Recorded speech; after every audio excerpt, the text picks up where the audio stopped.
It may seem obvious to some, but why is good hygiene important to skincare? Without appropriate hygiene, the skin builds up bacteria, dead skin cells, all things that can worsen your complexion. So cleansing the face is definitely an important part of your skincare regimen, as well as removing makeup and washing your face at night before you go to bed as well. With the rising cultural awareness of hygiene, do you have any concerns about how often people are washing their hands? Is it possible to overwash your hands and damage your skin? The answer to this question really points to what you're using when you wash your hands. You know, as surgeons, we wash our hands 100 times a day. If you're using something that's going to be alcohol-based, of highly astringent, then yes, you're going to dry out your skin. For people who, continually need to add sanitizers and things like that, I would just increase the amount of moisturizer that's used on your hands. What are some things to look out for when purchasing and using hand soaps? I think one of the main ingredients that can dry your skin out is something that's very alcohol based. We want something that's going to be antibacterial but also has a moisturizing component to it. Some activities like washing dishes can dry out the skin, but are there any downsides to using rubber gloves for long periods of time? I don't know that there's any downsides. Almost like when you keep your hands wet in a tub for a long period of time, they prune. That leads to an increase in cellular turnover. You're shedding some more skin. And water itself is hypotonic, which means it can destroy regular skin cells. The goal is to use them for,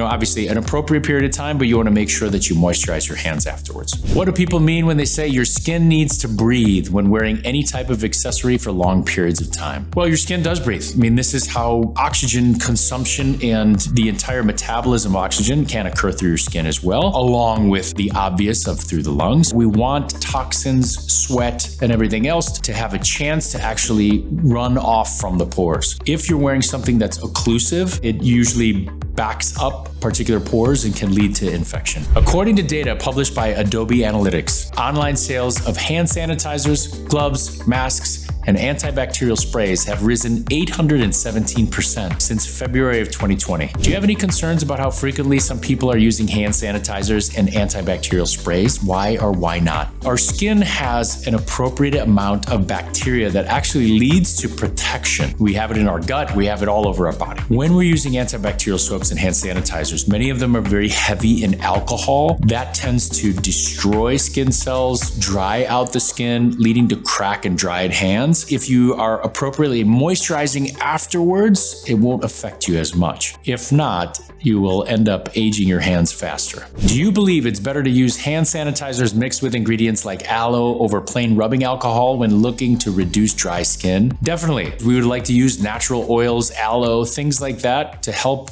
retain moisture in the skin.